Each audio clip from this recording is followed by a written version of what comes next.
नमस्कार दोस्तों। केंद्रीय विद्यालय के प्राथमिक यानी कि पीआरटी टायर 2 के एग्ज़ाम में हमें पढ़ना है विजुअल आर्ट्स। बहुत सारी चीज़ें पढ़नी है लेकिन उनमें से एक है विजुअल आर्ट्स। अब विजुअल आर्ट्स के लिए मैंने एनसीईआरटी के सोर्स यूज़ किए हैं। मैं आपको पहले दिखाता हूँ कि ये जो टॉपिक्स लिखे गए हैं सिलेबस में वो एनसीईआरटी के कौन से बुक्स के चैप्टर्स हैं और वो चैप्टर्स से हम लोग डायरेक्ट एनसीईआरटी में क्या दिया गया है वो यहाँ से कवर करेंगे। ठीक है, तो सबसे पहले एक बार देख लेते हैं सिलेबस को। सिलेबस में देखिए ये विजुअल आर्ट्स यहाँ पे है। तो विजुअल आर्ट्स में objects and still life arts ऐसे है पहला टॉपिक। ठीक है, तो अब इसमें हम देखते हैं। तो जो पहला चैप्टर ये ऑब्जेक्ट्स एंड स्टिल लाइफ ये है। ठीक है, ये पहला चैप्टर, पहला टॉपिक यहाँ से मिल गया। दूसरा टॉपिक है कलर्स। ठीक है, तो देखिए इसमें मैं पहले ही बता रहा हूँ, ये जो कलर्स नाम से स्पेसिफिक कोई चैप्टर एनसीईआरटी में मुझे नहीं मिला। अगर आपको मिला होगा तो आप कमेंट बॉक्स में ज़रूर लिख दीजिएगा, क्योंकि मैं भी आपके जैसे ये एग्ज़ाम देने वाला हूँ। तो मैं ऐसे नहीं कह सकता कि मुझे सब कुछ पता है, लेकिन हाँ, मैंने जो मेहनत की है अपने लिए वो सबके काम आ जाए, इसलिए मैंने भी अपना जो सोर्स यूज कर रहा हूँ वो आपसे शेयर कर दे रहा हूँ। अगर आपके पास मिल जाता है कलर्स स्पेसिफिक नेम से अगर कोई चैप्टर तो आप बताइएगा, लेकिन कलर से रिलेटेड कुछ चैप्टर्स इसमें मिले हैं मुझे, तो उसको मैंने अपने पीडीएफ में इंक्लूड किया है। ठीक है, अगला चैप्टर आता है पेपर क्राफ्ट्स। ठीक है, तो इसका चैप्टर पेपर क्राफ्ट जो ये टॉपिक है इसका चैप्टर सीधे मिल गया है। हम नेक्स्ट इसके बाद के चैप्टर में हम अगर जाएँ स्टिल लाइफ आर्ट के बाद, तो ये देखिए चैप्टर 4 पेपर क्राफ्ट्स। ठीक है, तो ये पेपर क्राफ्ट यहाँ पे ये भी इंक्लूड हो गया। उसके बाद से सील्स एंड प्रिंट्स ये आता है। चलिए देखते हैं इसका अगला चैप्टर। ये देखिए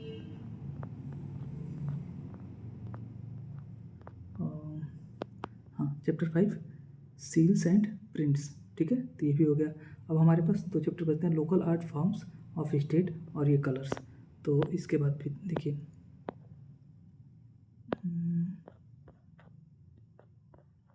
seals and print still life in colour, तो ये कलर से रिलेटेड एक चैप्टर मिला वो मैंने इंक्लूड किया है। और लोकल आर्ट फॉर्म इसके लिए आगे देखते हैं,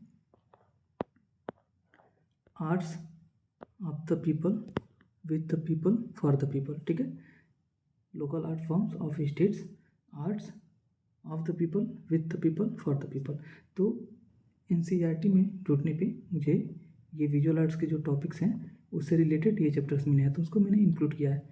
इसके अलावा भी कलर्स और ये जो local art form of states हैं ये मैं आगे जो है ऐसे अलग अलग सोर्सेज से सर्च करके अलग से मैं एक वीडियो बना दूंगा। लेकिन अभी जो एनसीईआरटी में जो हमारे सोर्सेज, क्योंकि ज़्यादातर यही माना जा रहा है कि चूँकि केंद्रीय विद्यालय का एग्ज़ाम है तो ज़्यादातर चांस है कि हम लोगों को एनसीईआरटी से स्टिक होकर के ही, यानी कि एनसीईआरटी पर फोकस करके ही अपने सिलेबस को कवर करना है। उसी से रिलेटेड हमारा पेपर बनने वाला है।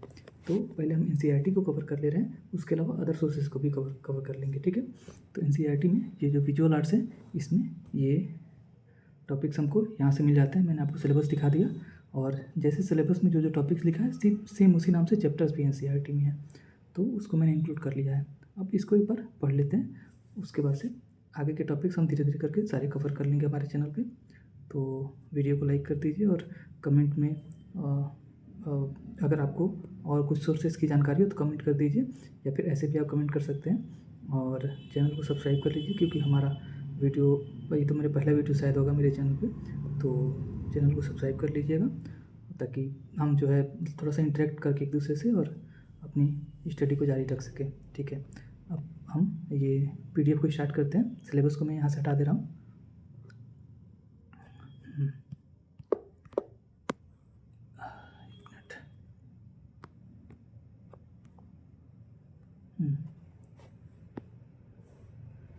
तो ये सबसे पहला विजुअल आर्ट्स का ये बुक है, मेरे क्लास 6 का है। आगे लिखा होगा, हर पीडीएफ में लिखा रहता है इसमें। तो देखिए यहाँ पे है नोट टू द टीचर्स। देखिए हमारे सिलेबस में टॉपिक का नाम तो लिखा गया है और पेडागोजी अलग से नहीं पूछी जा रही है, लेकिन हो सकता है कि इस टॉपिक से रिलेटेड पेडागोजी से कुछ क्वेश्चंस बना दिए जाएँ, या फिर डिस्क्रिप्टिव में, या फिर हो सकता है कि एमसीक्यू में भी बना दिया जाए। तो एक बार हम लोग को, चूँकि टीचर तो हम ही हैं, अगर हम नियुक्त हो जाते हैं या सिलेक्टेड हो जाते हैं तो हम ही टीचर्स होंगे। तो हमारे लिए जो नोट है, जो पेडागोजी के लिए इंस्ट्रक्शंस एनसीईआरटी की बुक में दिए गए हैं, उसको एक बार हम लोग को पढ़ लेना चाहिए। ठीक है, तो एक बार आप जो है वीडियो को पॉज करके इसको पढ़ सकते हैं, लेकिन मैं आपको ऊपर से बता दे रहा हूँ। पहला मतलब जैसे क्लासरूम एंड रिसोर्सेज और पेडागोजी, ये दो टॉपिक्स हैं। तो क्लासरूम एंड रिसोर्सेज में मेन ये चीज़ बताया गया है कि जो क्लासरूम है, खास करके विजुअल आर्ट्स का जो क्लासरूम है उसको कैसे मैनेज करना है। वहाँ पे पर्याप्त जो है आपके पास जगह होनी चाहिए बच्चों को बैठने के लिए, और बच्चों को जो भी अपना आर्ट्स परफॉर्म करना है उसके लिए पूरी जगह होनी चाहिए, वेंटिलेशन अच्छा होना चाहिए, लाइटिंग अच्छा होना चाहिए, क्योंकि एक तरीके से आर्ट बनाना है, पेंटिंग बनानी है, तो लाइटिंग अच्छी होनी चाहिए वहाँ पे। ठीक है, जो मटेरियल्स होते हैं, जैसे विजुअल आर्ट्स में पेपर कटिंग भी करना है और बहुत सारी चीज़ें करनी है, तो उसके लिए प्रॉपर सेफ्टी का ध्यान रखना है। ठीक है, अब देखिए एक एक करके पढ़ लेते हैं। Adequate space for students to sit comfortably and work, ये तो मैंने बता दिया। सफिशिएंट लाइटिंग भी बता दिया। Option of sitting outdoor. ठीक है, देखिए अगर विद्यालय में कहीं जिस स्कूल में आप पढ़ा रहे हैं या फिर जहाँ पे भी क्लासेस चल रही हैं, वहाँ पे अगर ऐसा ऑप्शन है कि बच्चों को नेचर में, यानी कि बागीचे में, गार्डन में, लॉन में, पेड़ के नीचे, या फिर अदर भी अगर कोई हिल स्टेशन पे कोई स्कूल है, मतलब हिल स्टेशन के पास, या फिर पहाड़ी इलाकों में कोई वो है, तो वहाँ पे आप जाकर मतलब नेचुरल प्लेसेस पे अगर पॉसिबल है तो वहाँ पे भी बच्चों को एक्सपोजर देना चाहिए आर्ट्स परफॉर्म करने के लिए, क्योंकि आर्ट्स का परफॉर्मेंस जो है नेचर में ज़्यादा अच्छे से होता है। ठीक है, space for safely storing materials. जो बच्चे आर्ट्स बना रहे हैं, तो ऐसा नहीं है कि आप ऐसे कमरे में रख दें जहाँ पे छत टपकती हो और बारिश हो और बच्चों का सारा जो है मेहनत वो पानी में बह जाए, तो ये सारी चीज़ों का भी ध्यान रखना है। Display boards for showcasing and sharing work. ठीक है, तो डिस्प्ले बोर्ड्स होना चाहिए, जैसे कि बच्चे जो आर्ट्स बना रहे हैं या फिर बच्चों को अगर कुछ दिखाना है तो हमारे पास एक डिस्प्ले बोर्ड होना चाहिए जहाँ से सारे बच्चों को दिखाया जा सके। Facilities for taking students on field trips, visits to museums for conducting art workshops in the school पर प्रीमाइसेस। ठीक है, तो जो फील्ड ट्रिप्स होता है और म्यूजियम्स अगर आसपास के हों तो वहाँ पे ये सारी चीज़ें बच्चों को एक्सपोजर मतलब दिया जाना चाहिए।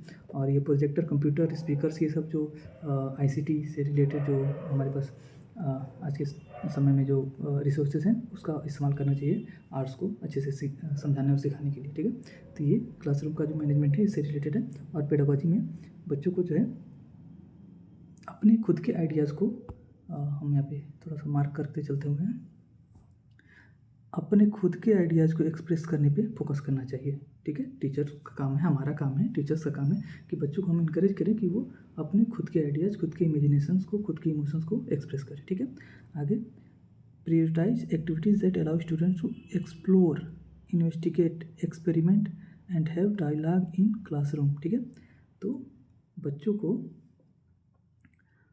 खुद से एक्सप्लोर करने के लिए और खुद से खोजी प्रवृत्ति का बनने के लिए, यानी कि इन्वेस्टिगेटिव एक तरीके का वो ट्रेट उनके अंदर डेवलप हो, इस तरह का फैसिलिटेशन हमको देना है।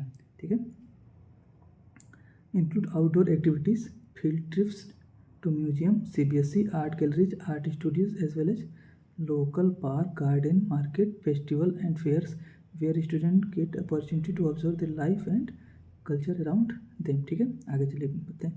Invite local artist and craftsman for interactive session, workshop for hands on experience. ठीक है, जो लोकल आर्टिस्ट हैं या फिर लोकल जो क्राफ्टमैन हैं उनको बच्चों से मिलवाना चाहिए।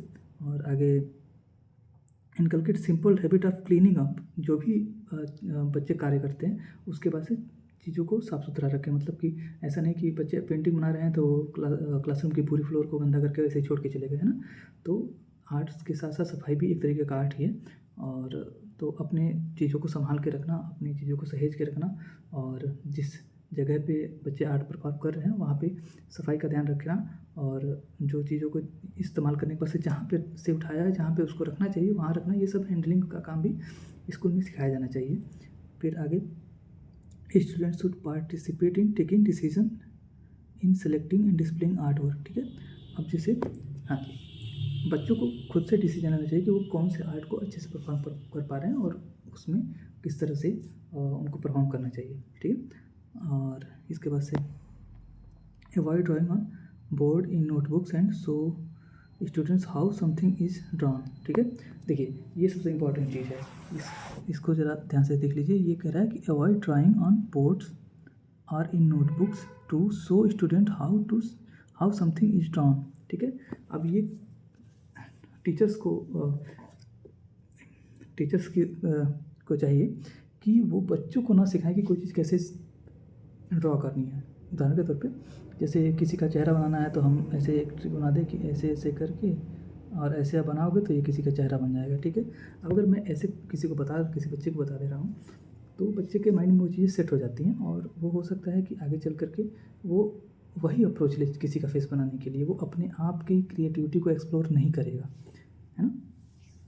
तो इसलिए टीचर्स को हमेशा चाहिए कि बच्चों को ना बताए, बच्चों को ड्राइंग खुद से करके ना दिखाए उनके कॉपी में या फिर बोर्ड पे, है ना। बच्चों को हम बस फैसिलिटेटर का हमारा काम है कि हम बच्चों को फैसिलिटेट कर रहे हैं, ठीक है। और बच्चे सीखेंगे खुद से, इन्वायरमेंट से सीखेंगे और अपने समझ से सीखेंगे, लेकिन हमारा काम सिर्फ फैसिलिटेटर का है, ठीक है। तो बच्चों के अंदर का जो खुद का आर्ट है वो बाहर आना चाहिए, ये हमारी जिम्मेदारी है। तो ये चीज़ थोड़ा सा हम ध्यान रखेंगे। वाइल रीडिंग स्टूडेंट्स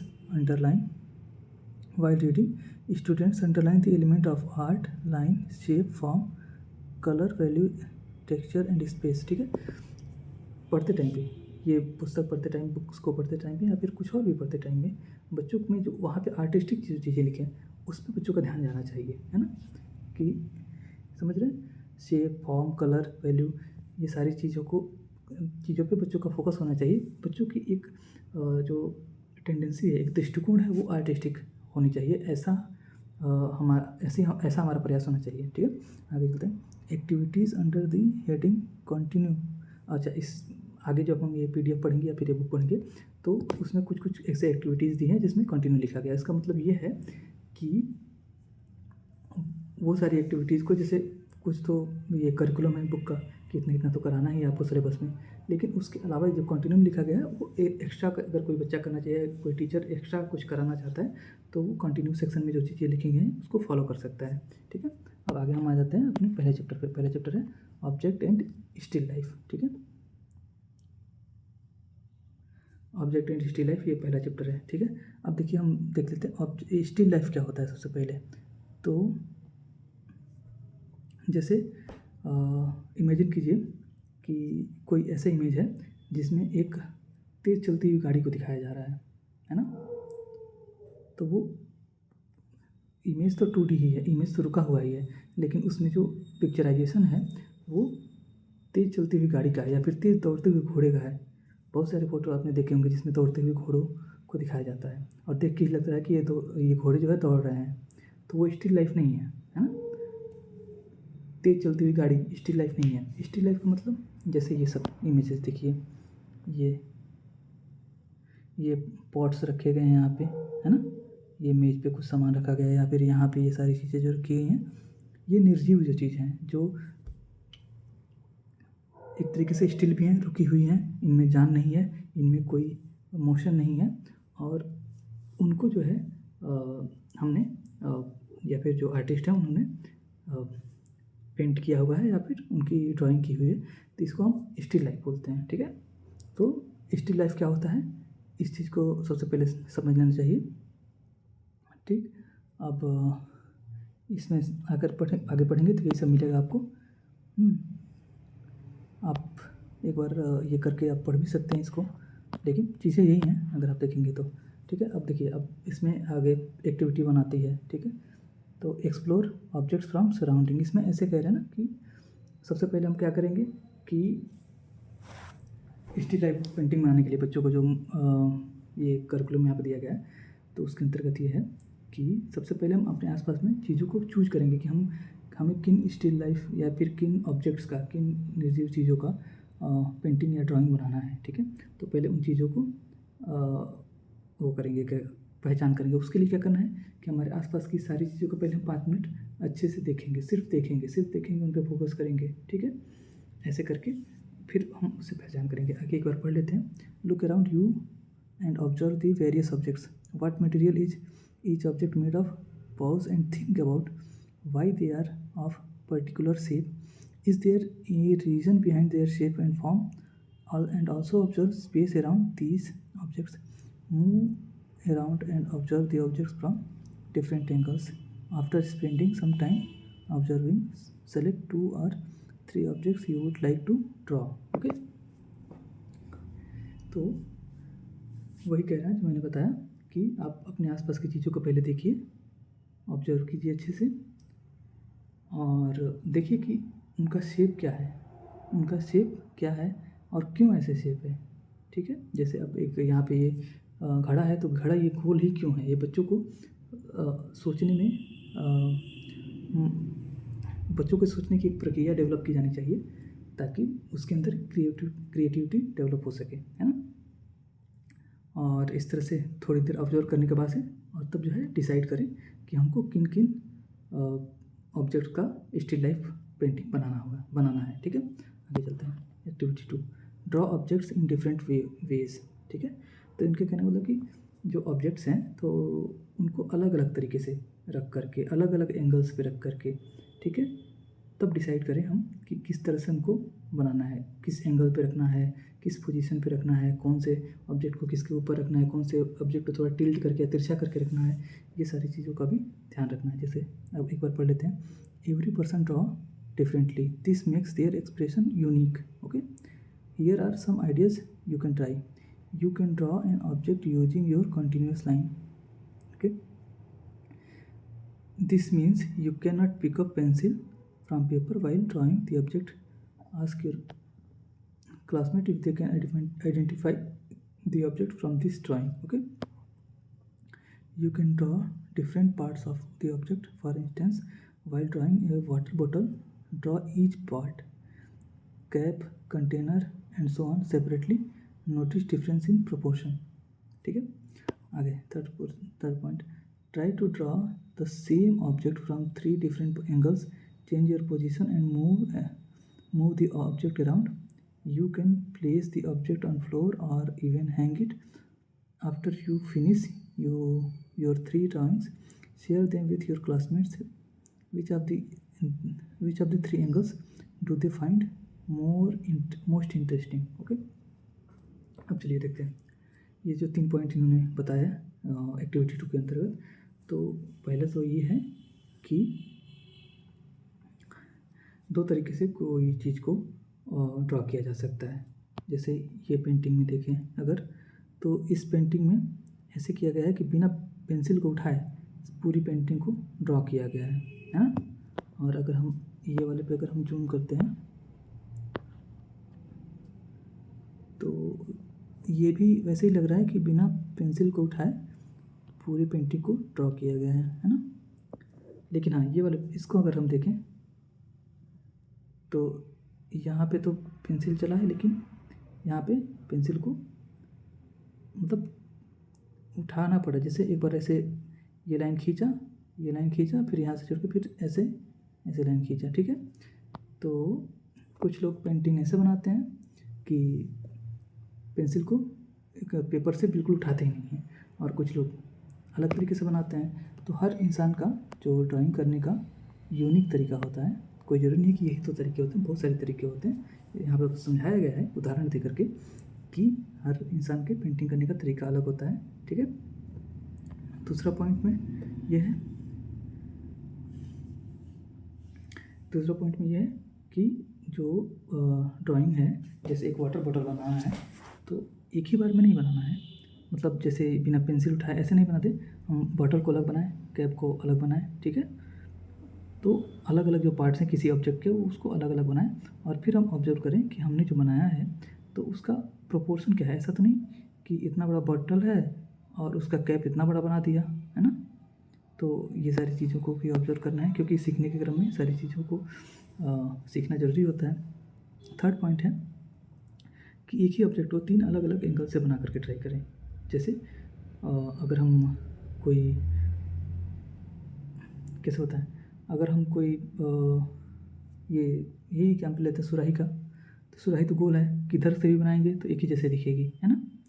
या फिर अगर हम वहीं टीवी देखें, टीवी को अगर हम साइड से बनाते हैं तो पतली सी लाइन दिखेगी ऐसे, तो इसमें हमें पता नहीं चलेगा क्या है। लेकिन आप फ्रंट से बनाओ तो उसका अलग लुक आएगा, है ना, तब पता चलेगा कि हाँ ये तो टीवी है। ऐसे ही बहुत सारी चीज़ें हैं जो अलग अलग एंगल से बनाने पे अलग अलग उसके व्यूज आते हैं, और किसी खास एंगल से ही वो ज़्यादा अच्छी दिखती है। तो ये सेंस बच्चों में डेवलप करना ये ज़रूरी है। इसलिए यहाँ पे बताया गया है कि आप जो है चीज़ों को 3 अलग अलग एंगल से ड्रॉ करके तब ट्राई करें कि कौन से एंगल से कौन सी चीज़ ज़्यादा बेहतर दिख रही है। एक रीडर है बच्चों के लिए, who am I, wherever you go I follow, I have no face और form, you can see me but can not touch me, who I am. तो ये है शैडो जी, मतलब हमारी छाया। ओके, देखिए जो ऊपर पेडागोजी में लिखा था ना कंटिन्यू, मतलब आप एक्स्ट्रा काम घर पे कर सकते हैं या फिर क्लास में कर सकते हैं या फिर टीचर करवा सकते हैं, लेकिन ये एक्स्ट्रा अगर कुछ करना चाहते हैं तो ये कर सकते हैं। तो इसमें आप देख लेंगे क्या है, ठीक है। हम आगे आते हैं, लाइट एंड शेड, ठीक है। ये चीज़ हमको समझना चाहिए, लाइट एंड शेड की जानकारी होनी चाहिए।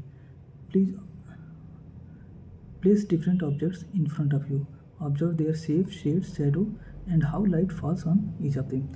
तो ऑब्जेक्ट्स को जो है हम पहले सामने रखेंगे और उस पर लाइट कैसे पड़ रहा है, वो कैसे चमक रहा है, या फिर वो कैसे उस पर छाया पड़ रही है, उसकी शैडो किधर बन रही है, कितने एंगल पे बन रही है, कितनी लंबी है, छोटी शैडो बन रही है, शैडो का शेप क्या है, ऑब्जेक्ट का शेप क्या है, ये सारी चीज़ों को ऑब्जर्व करना है, ठीक है। What is shape of their shadow, on which side of the objects do you see their shadow. तो शैडो किस साइड में बन रही है, ऑब्जेक्ट के दाएं बन रही है, बाएं बन रही है, पीछे बन रही है, कैसे बन रही है, ये सारी चीज़ों को ऑब्जर्व करना है। Use a pencil and try a few experiment, ठीक है। तो यहाँ पे एक एक्सपेरिमेंट करने के लिए कह रहे हैं, वो एक्सपेरिमेंट ये है कि आप पेंसिल लो और पेंसिल को थोड़ा हल्के हल्के से इस पर चलाओ, ठीक है, और देखो ये कैसे शेड बन रहा है। अब खूब तेज़ से खूब गाढ़ा चलाओ प्रेशर दे करके, तो ऑब्वियसली थोड़ा सा गाढ़ा शेड बनेगा, है ना। ऐसे ही करके हल्का शेड, गाढ़ा शेड, उससे गाढ़ा शेड, उससे हल्का शेड, ये बनाने की प्रैक्टिस करने के लिए यहाँ पे बच्चों को बताया जा रहा है। आगे चलते हैं। After you have practice this on separate paper और drawing book, draw the objects in front of you. तो पहले एक बार हम ये प्रैक्टिस अच्छे से बच्चे कर लेंगे कि कितना हल्का चलाने पे पेंसिल को, कितना हल्के से ऐसे स्ट्रोक देने पे कितना हल्का शेड बन रहा है, और कितना ज़्यादा प्रेशर दे करके स्ट्रोक देने से कितना गाढ़ा शेड बन रहा है, हल्का या गाढ़ा। ये हर तरह के शेड सब बच्चे बनाने सीख जाएंगे। उसके बाद से ये ऑब्जेक्ट्स को ड्रॉ करना सीखेंगे, है ना। आगे चलते हैं। Within the outline of the objects create pencil strokes from light to medium to dark tones, also observe this shadows and show it on your drawing, ठीक है। तो ये जो एक्सरसाइज है ये शेड्स बनाने की, उसको कर लेने के बाद से हम जो है, देखिए जैसे यहाँ पे गाढ़ा है तो यहाँ पे थोड़ा सा डार्क शेड बनाएंगे, यानी कि ज़्यादा प्रेशर दे करके ये पेंसिल को रब करेंगे, और यहाँ पे हल्का है तो बहुत हल्के हल्के से पेंसिल को ऐसे करके लाइट शेड बनाएंगे, है ना। तो ऐसे करके आगे चलते हैं। यहाँ पे देखिए एक आर्टिस्ट का नाम है अमृता शेरगिल, ठीक है। इनके बारे में पढ़ लेते हैं, और इनको अगर आप चाहें तो नोट कर सकते हैं। बहुत कम ही चीज़ें हैं जो नोट करने लायक हैं, तो उनको हो सकता है कि एग्ज़ाम में MCQ पूछ ले, या फिर इनसे रिलेटेड कोई फैक्ट पूछ ले। तो Amrita Shergil is an important modern Indian women artist, ठीक है। She was born in 1913, her mother was from Hungary and her father was from India, ठीक है। आगे इनके बारे में पढ़ लेंगे। ये इनका नाम याद रखेंगे, अमृता शेरगिल, और ये एक अच्छी स्टिल लाइफ पेंटर थी, और इन्होंने अपना ज़्यादातर टाइम जो है इंडिया में बिताया था, और इंडिया में जो इंडियन सिचुएशन है, इंडियन सिनेरियो है, उसमें काफ़ी सारी पेंटिंग्स उन्होंने बनाई थी। जैसे अभी आपको ये पेंटिंग उन्हीं की है, तो ये देख के ही फील आ रहा होगा कि ये किसी इंडियन घर की चीज़ों की पेंटिंग उन्होंने बनाई हुई है, ठीक है। आगे एक्टिविटी 4 पे आते हैं। Through the eyes of an artist. ठीक है, artist have a practice of studying objects. ठीक है, artist have a practice of studying subject. They arrange them in group to create drawings, paintings, sculptures and photographs. Such art work is called still life. ठीक है, अब देखिए ये still life का यहाँ पे एक डिफिनीशन दिया गया है। इस डिफिनीशन को आप जो है अपने नोटबुक में या नोट्स में नोट कर लेंगे, क्योंकि अगर स्टिल लाइफ, क्योंकि चैप्टर का नाम ही स्टिल लाइफ है, सिलेबस में साफ साफ लिखा गया है स्टिल लाइफ, तो हो सकता है स्टिल लाइफ का अगर डेफिनेशन पूछते ऐसे इस टॉपिक से रिलेटेड अगर कोई क्वेश्चन आता है तो स्टिल लाइफ का जिक्र तो उसमें होगा ही। ठीक है, तो ये डेफिनेशन आपको वहाँ पे यूज करने को आसानी से मिल जाएगा। तो आप जो है इस डेफिनेशन को कॉपी पे नोट कर लीजिए, लिख लिख के प्रैक्टिस कर लीजिए, क्योंकि कहीं ना कहीं तो एग्जाम में हो ही जाएगा अगर इस टॉपिक से क्वेश्चन बनता है तो। ठीक है, तो डेफिनेशन क्या है, आर्टिस्ट हैव ए प्रैक्टिस, ये यहाँ से डेफिनेशन है, देखिए drawings, paintings, sculptures and photograph. ठीक है,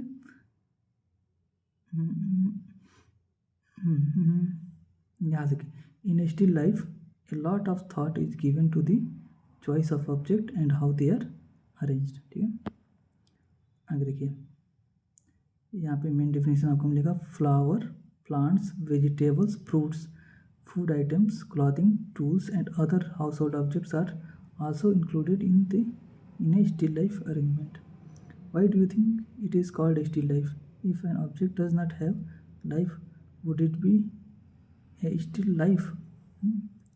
तो देखिए जैसे ये ऑब्जेक्ट है, ये एक जगह है ना, ये कुछ पेबल्स हैं है ना, ये छोटा सा दिया या कप जो भी कह लीजिए, तो ये तो एक तरीके से नॉन लिविंग चीज़ है, निर्जीव चीज़ है, तो इसको लाइफ क्यों कह रहे हैं, है ना। लेकिन ये जो हमारे ऑब्जेक्ट्स हैं, ऑब्जेक्ट्स को अरेंज करके एक क्या कहते हैं, एक लिविंग आर्ट जो है बनाया जा रहा है, इसलिए इनको सब मिला जुला करके स्टिल लाइफ बोल देते हैं, है ना। आगे चलते हैं, ये डिफिनीशन यहाँ से आप अच्छे से नोट कर लेंगे।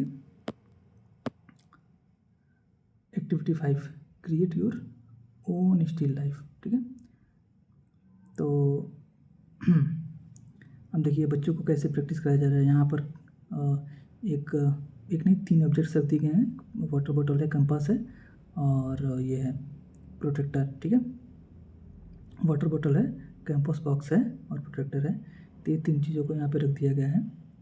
और बच्चे अलग अलग एंगल से देख करके, ये बच्चा इधर से देख रहा है, ये बच्चा इस एंगल से देख, हालांकि इस बच्चे के लिए यहाँ पे रखा गया है, इस बच्चे के लिए ये वाले क्या कहते हैं ऑब्जेक्ट्स रखे गए हैं, तो या फिर हो सकता है कि इसको देख करके बना रही हो, तो अलग अलग ऑब्जेक्ट्स रख करके और अलग अलग एंगल से बच्चे जो है स्टिल लाइफ क्रिएट कर रहे हैं। ठीक है, तो ये ऐसे ही बता रहे हैं, कुछ बच्चे ग्रुप में बैठ गए हैं और कुछ ऑब्जेक्ट्स रख के अलग अलग एंगल से उनको देख करके और ये स्टिल लाइफ जो है ड्रॉ कर रहे हैं।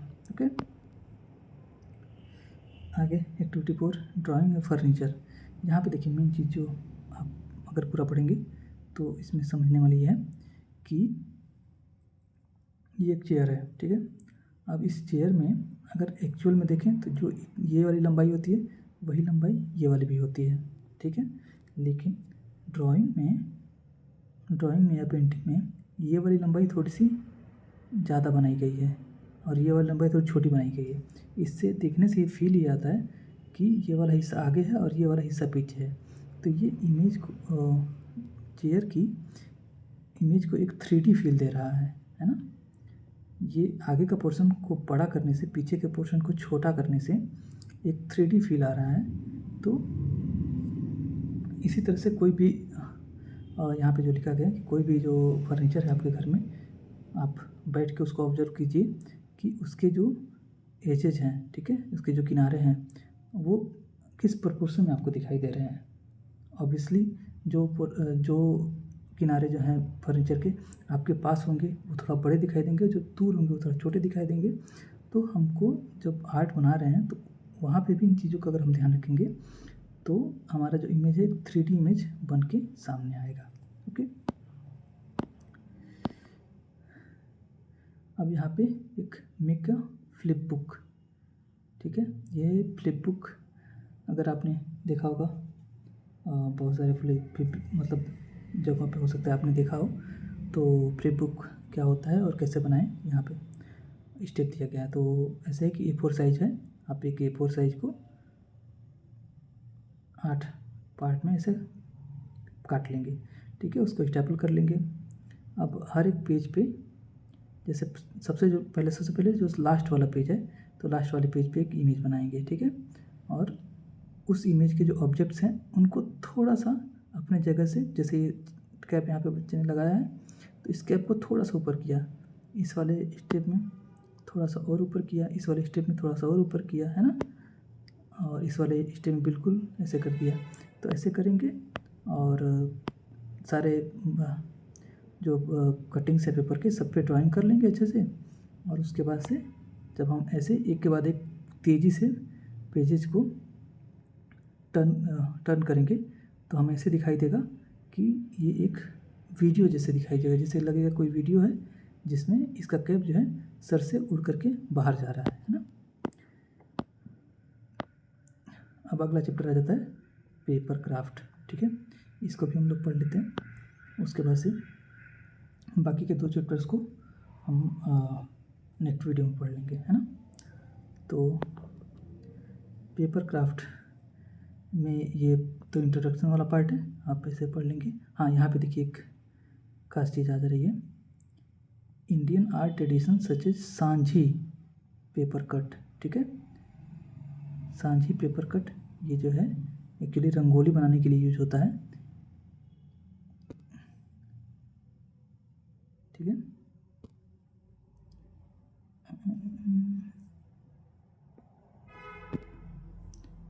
हाँ जी,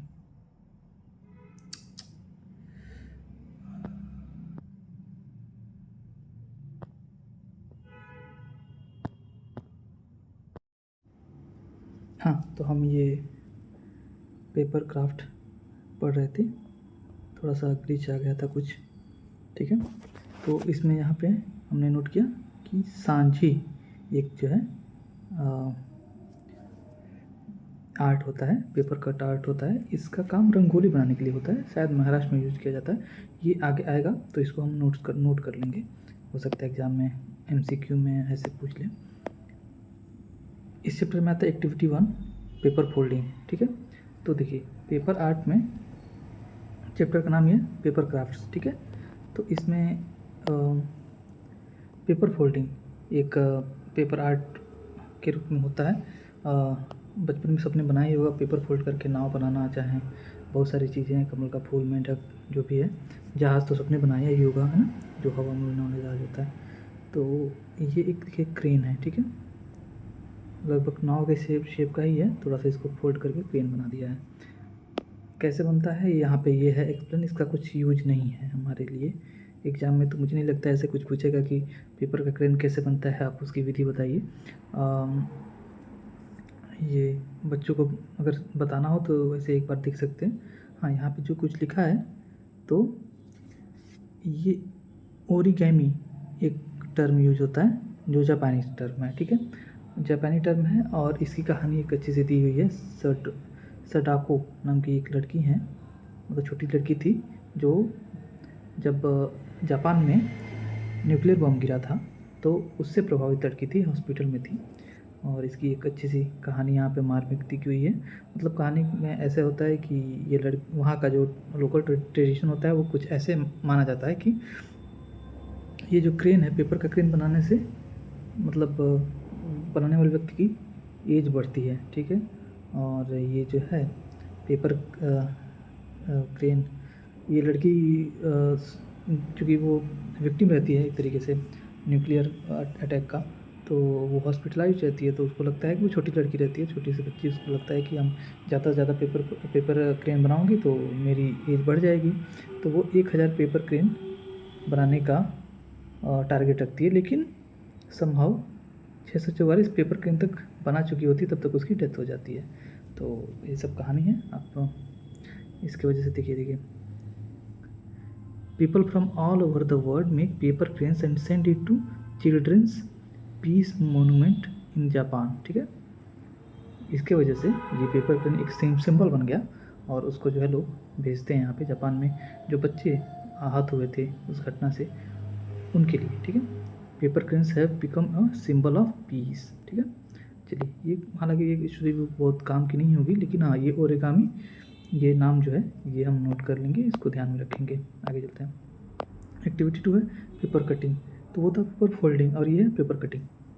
पेपर कटिंग में देखिए आ जाता है सांझी, है ना, ये सांझी traditional art form that is practice in Mathura, sorry मैं महाराष्ट्र सबसे आपको बता रहा था, तो ये मथुरा में प्रैक्टिस होता है।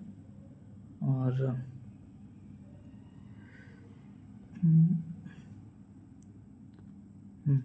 तो ये मथुरा में प्रैक्टिस होता है। और देखिए यहाँ पे अच्छे से लिखा है, एक मिनट, चलिए कोई बात नहीं। Practice in Mathura and its surrounding regions in Uttar Pradesh, ठीक है। It is believed that this art was originally used as stencil for rangoli, मतलब ये पेपर कटिंग बना करके उसको रख करके सरफेस पे और उस पर से जो है कलर हम गिराएंगे तो वो रंगोली का एक शेप आ जाएगा, ठीक है। Now it is these stencils are made of paper and are very intricately cut out in a variety of designs and images. देखिए ये कितना अच्छे तरीके से सुंदरता से इसको कट किया गया है, ठीक है। You can plan your own pictures and designs and create simple stencils. You can even use these paper cuts to create lanterns and other decorations like this, okay. अब यहाँ पे देखिए एक टर्म आएगा आपका बाउंटिंग, ठीक है, जैसे सजावट वगैरह। एक्चुअली कुछ गड़बड़ हो गया था, फिर मैंने दोबारा से रिकॉर्डिंग स्टार्ट की और एक्चुअली रिकॉर्डिंग स्टार्ट नहीं की थी और मैं ऐसे एक्सप्लेन करना स्टार्ट कर दिया, तो बाद में देखा तो ऐसे लगा कि रिकॉर्डिंग तो चल ही नहीं रही है। खैर, ये बाउंटिंग्स की हम लोग बात कर रहे थे। तो बाउंटिंग्स जैसे आपने ये देखा, इसी में हम अगर एक बल्ब डालते और इसी तरह से कई सारे बल्ब्स लगा दें, कई तरह से ऐसे डिज़ाइन बना करके और उनको छतों से टांग दें, ठीक है, तो एक डिज़ाइन बन जाएगा डेकोरेशन के लिए। इसी को बाउंटिंग बोलते हैं। जैसे आपने देखा होगा कि शादियों वादियों में जो आर्टिफिशियल रूफ्स होते हैं उसमें से ऐसे लटका के कई सारी लाइटिंग्स जो है लटकाई गई होती हैं बहुत डिज़ाइन में, अलग अलग कलर्स में, उन्हीं को बाउंटिंग कहते हैं बेसिकली। इसके बाद से हमारे पास आता है पेपर व्यूइंग। हमने पेपर कटिंग पढ़ लिया, पेपर फोल्डिंग देख लिया, ठीक है। ऐसे भी क्वेश्चन आ सकते हैं कि पेपर आर्ट्स में पेपर से हम किस किस तरह का आर्ट्स बना सकते हैं या यूज कर सकते हैं। तो पेपर कटिंग, पेपर फोल्डिंग देख लिया, पेपर वीविंग भी एक तरह का पेपर आर्ट है। तो पेपर वीविंग में आप इमेज देख के, ये वाला इमेज और ये वाला इमेज देख के समझ ही होंगे कि है क्या, अलग अलग डिज़ाइन में बुन करके और अलग अलग आर्ट्स बनाना, अलग अलग डिज़ाइन तैयार करना। तो यही जो है पेपर वीविंग के अंतर्गत आता है। अब ज़्यादातर इसका यूज कहाँ होता है? चारपाई देखा होगा आपने, ये चारपाई मैंने एक्सप्लेन किया था। चारपाई या फिर पुराने ज़माने में कुछ चेयर्स होती थी जिसमें ये बैठने वाला पोर्शन और ये जो पीठ रखने वाला पोर्शन होता है, इसको जो है एक ख़ास तरह के तार से, प्लास्टिक के तार से बुना जाता था। और ऐसे ही चारपाई होता है, वो भी रस्सी से या फिर प्लास्टिक के पट्टे से या फिर कपड़े के पट्टे से बुन करके चारपाई बनाया जाता है। देहातों में आपने देखा होगा, गाँव में तो अलग अलग डिज़ाइन में ऐसे चारपाइयाँ बनती हैं। तो ये भी एक तरह के वीविंग आर्ट्स ही हैं। आगे हम चलते हैं अगले चैप्टर पे, सील्स टू प्रिंट। ये सिलेबस में एज इट इज़ लिखा गया है ये टॉपिक, सील्स एंड प्रिंट्स, ठीक है। और यहाँ पे ये चैप्टर का नाम भी एज इट इज़ है। वीडियो के बिल्कुल स्टार्ट में आपको मैंने दिखाया ही था, तो इसको हम लोग पढ़ लेते हैं। यहाँ पे कुछ खास नहीं है, आप एक बार रोक करके पढ़ सकते हैं। सील्स और प्रिंट में हम इस चैप्टर में क्या पढ़ेंगे वही दिया गया है। यहाँ पे एक मुख्य चीज़ आती है, कोई मुख्य चीज़ नहीं है, एक टर्मिनोलॉजी है, अजरक ब्लॉक प्रिंटिंग, ठीक है। बस ये नाम ध्यान में रखना है, अजरक ब्लॉक प्रिंटिंग। और ये देखिए उसका सांझी था, मथुरा से रिलेटेड था, मैंने महाराष्ट्र बोल दिया था, शायद ये महाराष्ट्र से है, आगे देख लेंगे अच्छे से कि। लेकिन ये है क्या, एक टेक्सटाइल पे यानी कि कपड़ों पर की जाने वाली प्रिंटिंग की एक विधि है। तो इसमें क्या होता है कि एक ब्लॉक लेते हैं या फिर सील लेते हैं, उस पर एक खूबसूरत सी डिज़ाइन बना के कट कर लेते हैं और इंक लगा करके और कपड़े पे जो है इसे पेस्ट करते जाते हैं, पेस्ट करते जाते हैं और इससे एक अच्छी खासी डिज़ाइन तैयार हो जाती है। ठीक है, अब देखिए, you will also be able to connect this process with the textile tradition of Ajrak block printing. Using your own seals like blocks, you can even make interesting patterns to create your own prints on paper, fabric and other surfaces. इस chapter के पढ़ने के दौरान ये अपना खुद का seal कैसे बनाएं ये सब भी दिया गया है, इसी के बारे में लिख रहा है। पहले एक एक्टिविटी पे आते हैं, लेट्स लुक एट सील्स। यहाँ पे बच्चों को सील, ये वाली सील दिखाएं या फिर स्कूल्स में टीचर्स के पास, हेडमास्टर के पास अलग अलग तरह के स्टैम्प्स होते हैं, सील्स होते हैं, उनको भी ऑब्जर्व करने के लिए कहा गया है और उस पर हम ये सारे क्वेश्चंस पे एक बार थिंक करने के लिए कहा गया है। व्हाट इज द इमेज और text on seal, what does the seal convey, what are seals used for. इससे हमें 3 मैसेज मिलता है जो हम हो सकता है आगे हम अगर कुछ डिस्क्रिप्टिव क्वेश्चंस बन जाएं तो उसमें हम यूज कर सकते हैं। पहला कि हर एक सील के अंदर एक इमेज या फिर टेक्स्ट होता है। ठीक है,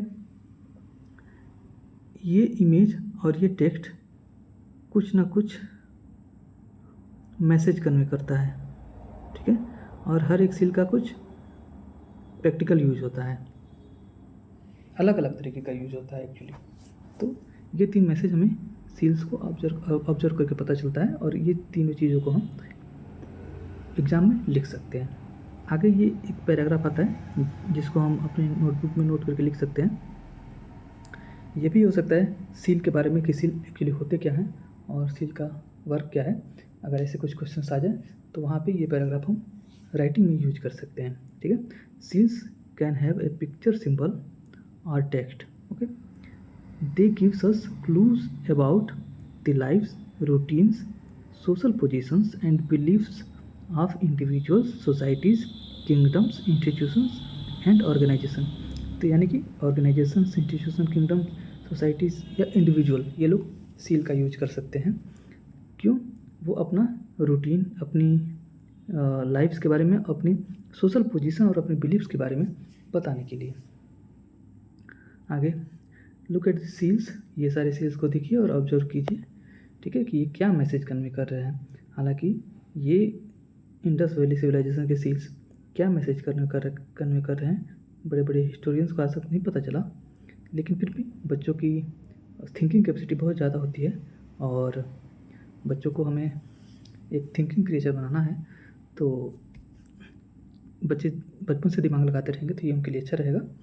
तो खैर आगे बढ़ते हैं हम अगले एक्टिविटी 2 पर, जो है फील्ड ट्रिप।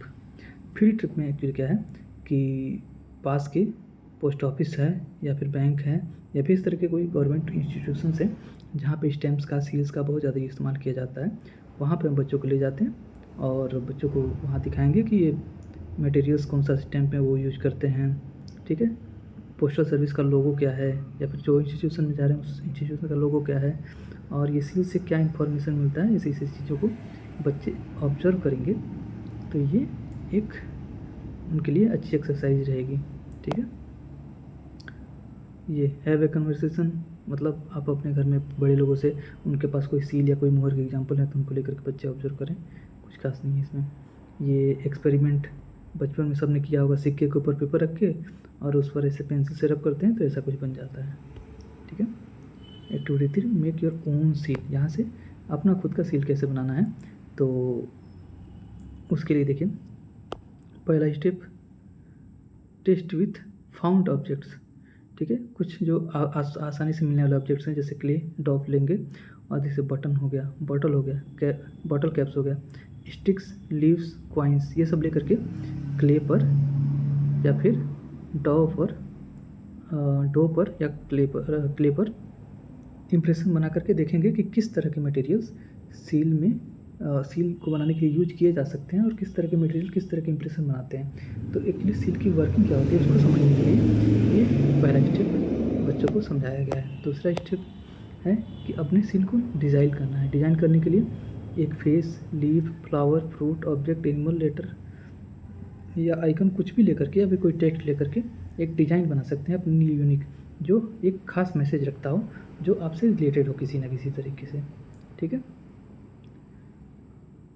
देखिए, it should convey some recognisable qualities you already have और value that are important to you. ठीक है, कीप योर डिज़ाइन सिंपल। बहुत कठिन डिज़ाइन होगी, जैसे कोई सोचे कि नहीं मैं तो भाई टाइगर हूँ, टाइगर चिंता है और टाइगर का इमेज बना दे, लेकिन जब उसकी हम सील बनाने जाएंगे, सील बनाने के लिए कोई ऑब्जेक्ट लेकर उसमें हमें कटिंग करनी पड़ेगी उसी डिज़ाइन में, ताकि उसको जब हम पेस्ट करें इंक लगा करके तो सेम डिज़ाइन छप जाए।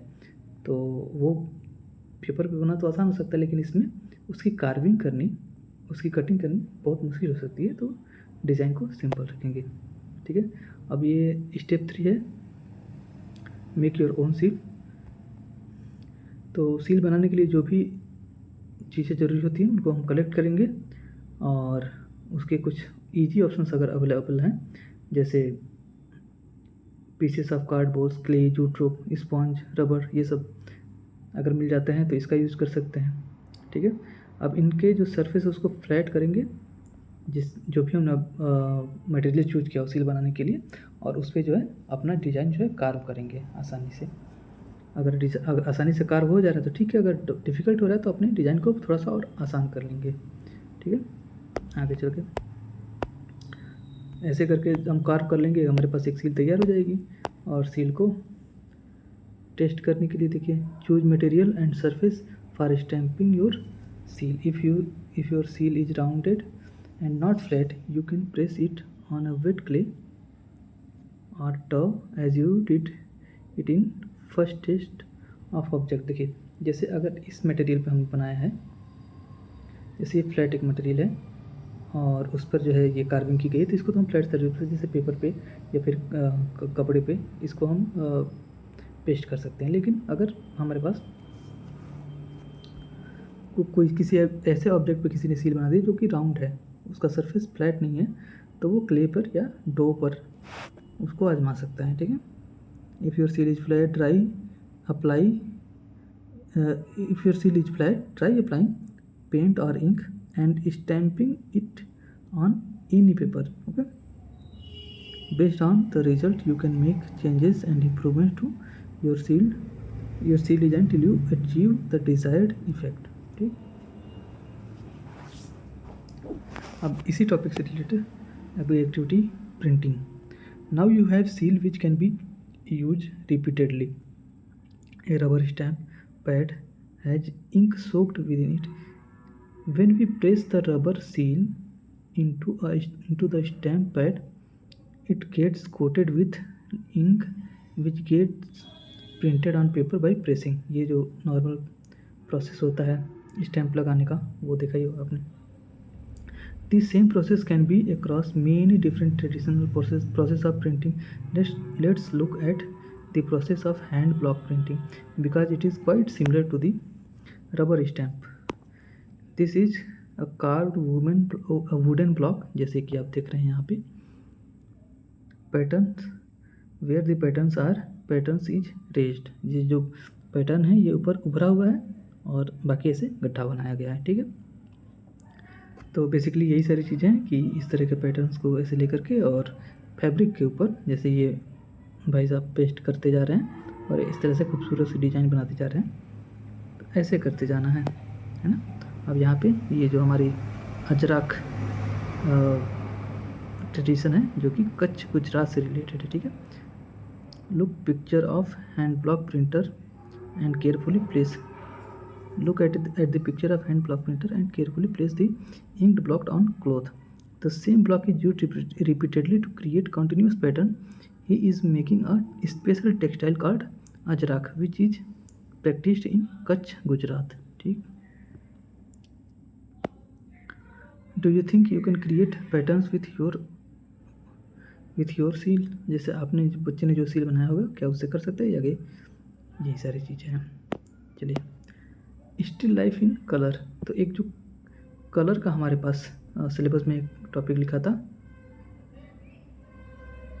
क्या स्पेलिंग, कूलर लिख के, ठीक है। कलर हमारे पास जो टॉपिक था सिलेबस में लिखा गया, उसी से रिलेटेड एक चैप्टर ये है। तो स्टिल लाइफ भी हमारे उसमें लिखा गया है सिलेबस में, और कलर भी हमारे सिलेबस में लिखा गया है, और ये चैप्टर के टॉपिक में दोनों कीवर्ड्स आते हैं। तो ये चैप्टर भी एक बार देख लेते हैं हम लोग। From cave paintings to temple sculptures, objects were an integral parts of art work but were never the main subject.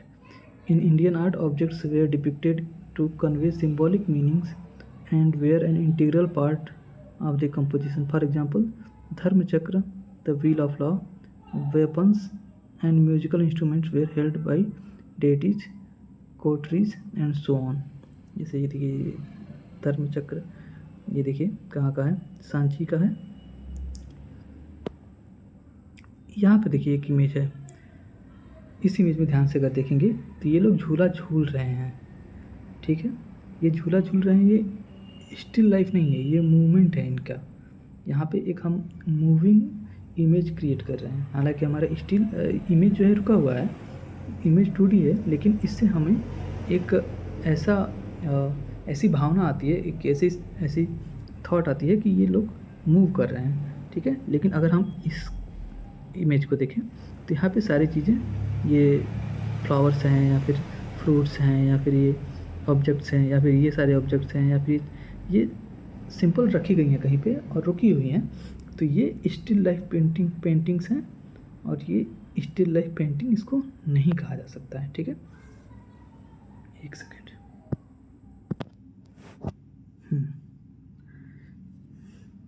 एक सेकेंड। यहाँ पे एक बार फिर से देखेंगे, एक बार स्टिल लाइफ को डिफाइन करने की कोशिश की गई है। तो artist got interested in arranging and studying A variety of natural and human made objects which remained still, ठीक है। ए variety of natural and human made objects which remained still, ठीक है। The skill in painting it was in the manner that not only make it appear three-dimensional but as if life was added to them, ठीक है। This is why this artwork came to be called still life, ठीक है। ये definition हम note कर सकते हैं और एग्जाम में यूज कर सकते हैं। Still life are not restricted only to drawing and paintings. Artists create still life compositions as photographs and sculptures too, ठीक है। फोटोग्राफी में भी और मूर्तिकारी में भी स्टिल लाइफ आर्ट किया जा सकता है। आगे यही सारी चीज़ें। Today still life compositions are also used to create product advertisement of magazines, hoardings, newspaper, television and so on. अगला सबसे पहले एक्टिविटी जो हम देखते हैं, arranging still life. Still life art बनाने के लिए हमको जो है ऑब्जेक्ट्स चूज करना चाहिए। यूजुअली स्टिल लाइफ क्या होता है कि हमने पहले भी पढ़ा है, चाहे अभी भी देख रहे हैं, तो कुछ ऑब्जेक्ट्स को हम रखते हैं और उनकी पेंटिंग बनाते हैं। उनकी पेंटिंग एक कहानी कहती है, हालांकि ऑब्जेक्ट्स तो नॉन लिविंग होते हैं, लेकिन उनके अंदर एक लाइफ आती है, यानी कि वो एक कहानी सुनाते हैं। जैसे अगर हम यहाँ पे देखें तो ये जैसे कोई पूजा की थाली के रूप में दिखाई दे रही है, पूजा में फूल भी लगता है, ये वो जल चढ़ाने के लिए लोटा भी है और ये दिया जैसे भी कुछ है। ये देखेंगे तो एक पेंटर की ब्रश की कलेक्शन दिखाई दे रही हैं, तो ये कहानी बयान करती हैं। या फिर अगर हम ये देखें तो ये कोई ऐसा बच्चा है जिसकी स्पोर्ट्स में ज़्यादा इंटरेस्ट है, तो उससे रिलेटेड एक ये इमेज है। तो उसके पास एक देखिए फुटबॉल भी है, उसके स्पोर्ट्स शूज़ भी यहाँ पे हैं और स्पोर्ट में उसने एक अवार्ड जीता है, वो भी यहाँ पे है, ठीक है। तो इससे ये मैसेज आता है कि ये इमेज किसी ऐसे बच्चे के किसी घर का है जो स्पोर्ट्स में इंटरेस्टेड है ना। इसको देख के हम कह सकते हैं कि ये कोई महिला है या फिर पुरुष भी हो सकता है, जो जिसको अपने श्रृंगार की चिंता है और साथ साथ पढ़ाई में भी इंटरेस्ट है, ठीक है। तो उसने बुक्स भी रखा है, यहाँ पे एक मिरर भी लगा हुआ है, यहाँ पे एक छोटा सा लैंप भी है। तो हम कुछ ऐसे मटेरियल्स का चुनाव करते हैं जो कुछ खास चीज़ बयान कर सके, जो कुछ खास स्टोरी हो जिसकी, है ना। तो ऐसे चीज़ों को लेकर के और स्टिल लाइफ क्रिएट करते हैं। एक बार हम इसको आप पॉज करके पढ़ सकते हैं, हालांकि हमने पहले चैप्टर में ये चीज़ ऑलरेडी पढ़ी हुई है। चूजिंग ए बैकड्रॉप का मतलब जैसे ये ऑब्जेक्ट्स हैं हमारे, ठीक है, ये ऑब्जेक्ट्स हैं। तो हम अगर इमेज बना रहे हैं, जैसे कोई बच्चा इमेज बना रहा है, तो ये ऑब्जेक्ट्स रख करके वो इमेज बनाने लगेगा, लेकिन उसका बैकग्राउंड का क्या है ना। उसके बैकग्राउंड में हो सकता है बहुत सारी चीज़ें आ रही हों, जैसे एक बॉल यहाँ पे रखी हो, ठीक है, और यहाँ पे एक ये कप रखा हो। तो अगर इसके पीछे एक सादा बैकग्राउंड है, यानी कि मान लीजिए कि कर्टन डाल दिया गया है, कपड़े का पर्दा डाल दिया गया है, तो इसकी जो आउटलाइंस हैं वो आसानी से विजिबल होंगी, है ना। लेकिन इसी के पीछे कुछ अदर 50 तरह के ऑब्जेक्ट्स रखे गए हैं, तो इनकी आउटलाइन को डिफाइन करने में थोड़ा कंफर्ट नहीं फील करेगा। दूसरी चीज़, जो इसका शैडो पड़ रहा है, एक प्लेन अगर बैकग्राउंड है तो उस पर एक इसकी अच्छी सी प्लेन शैडो पड़ेगी, एक खास डिज़ाइन में शैडो पड़ेगी, उसको हम मार्क कर सकते हैं। लेकिन अगर इसके पीछे 50 ऑब्जेक्ट्स पड़े हैं तो उसकी शैडो भी बहुत टेढ़ी मेढ़ी हो जाएगी और उसको बनाना आसान नहीं रह जाएगा। तो इसलिए एक ऐसी चीज़ों के पीछे एक बैकग्राउंड रखा जाता है जिस पे उन चीज़ों की शैडो पड़े और वो चीज़ों की आउटलाइन जो है डिसाइड करना वो आसान हो सके। और ये बैकड्रॉप चूज करने में थोड़ा सा ध्यान ये देना चाहिए कि जो बैकड्रॉप है इसका जो कलर है, जो इसका बैकग्राउंड का कलर है, वो इन ऑब्जेक्ट के कलर से बहुत ज़्यादा मैच ना करता, उनको कम्प्लीमेंट करता है एक तरीके से। ऐसा ना हो कि लाल कलर का कोई ऑब्जेक्ट है उसके पीछे लाल पर्दा लगा दे तो समझ में नहीं आया कि ऑब्जेक्ट कहाँ है और बैकग्राउंड कहाँ है, ठीक है। आगे देखते हैं। अरेंज करने का है, अलग अलग तरीके से अरेंज करके देखना चाहिए। सीधा रख के भी देख सकते हैं, टिल्ट करके भी देख सकते हैं, एक के ऊपर एक रख के भी देख सकते हैं, चिपका के या फिर दूर दूर करके भी, कि वो एक कहानी कैसे बयान कर सकती है, ठीक है। Note to the teacher, let students select object and experiment with different arrangement on the first day. They can put away arrangement till the next visual art period and rearrange the still life as decided, ठीक है। ये सारी चीज़ें देख लेते हैं इसको भी। The tradition of making hand painted clay objects is seen across India. Some artists make fruits and vegetables in various sizes which almost look real. ये देखिए स्टिल लाइफ आर्ट का एक ये भी एग्जांपल है कि क्ले के वो बना करके वेजिटेबल्स और फ्रूट्स या फिर अलग ऑब्जेक्ट्स बना करके उनको ऐसे कलर कर दिया जाए तो देखने में लगे कि ये रियल वेजिटेबल्स या रियल फ्रूट्स हैं, ठीक है। आगे आते हैं। Draw and colour the still life, यही प्रोसेस जैसे आप इमेज में देख रहे हैं उसी को डिस्क्राइब किया गया, हमने पहले चैप्टर में पढ़ा था।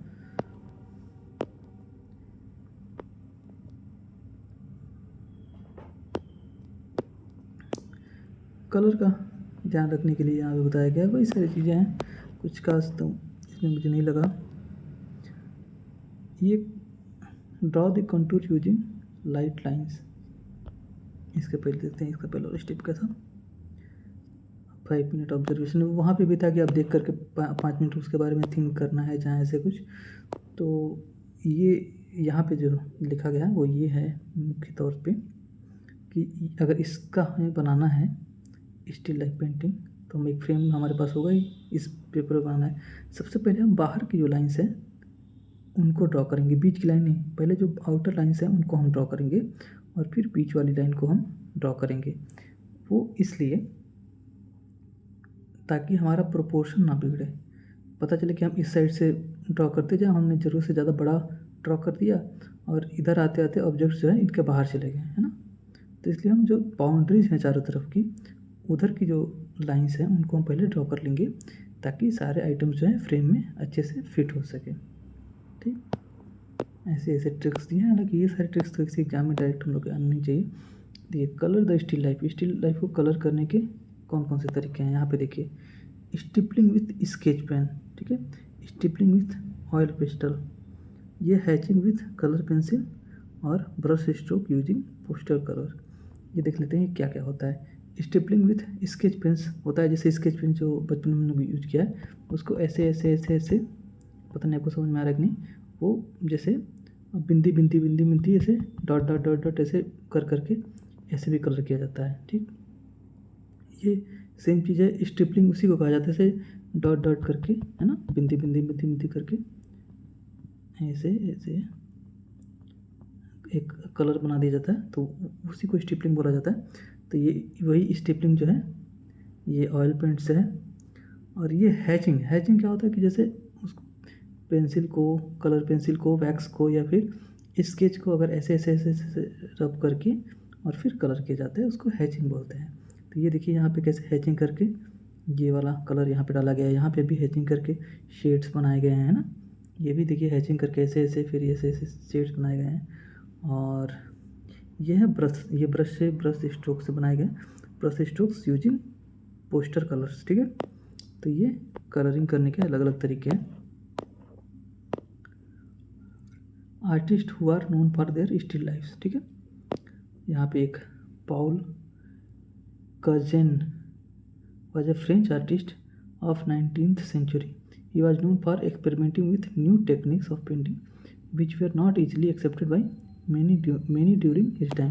तो ये इनकी जो है पेंटिंग है, और ये लगभग सेम चीज़ों की पेंटिंग है। एक इंडियन आर्टिस्ट है कृष्णा हवालजी आरा, ठीक है, कृष्णा हवालजी आरा, इनकी जो है पेंटिंग सेम ऑब्जेक्ट की है। दोनों को एक बार ध्यान से आप देख लेंगे, कुछ खास इसमें है नहीं। इन लोगों का नाम हम लोग याद रख सकते हैं कि ये किससे रिलेटेड है। तो ये स्टिल लाइफ पेंटिंग से ये दोनों लोग रिलेटेड है, ठीक है। Introduce students to a variety of still life art work and artists. Arts of the people, with the people, for the people. Local art forms of the states, ये topic है हमारे विजुअल आर्ट्स में। तो उससे related chapter ये NCERT में मिलता है, तो इसको भी हम लोग पढ़ लेंगे। अच्छा, ध्यान रखेंगे कि ये जो टॉपिक्स हैं, जो कलर्स वाला जो टॉपिक है और ये local art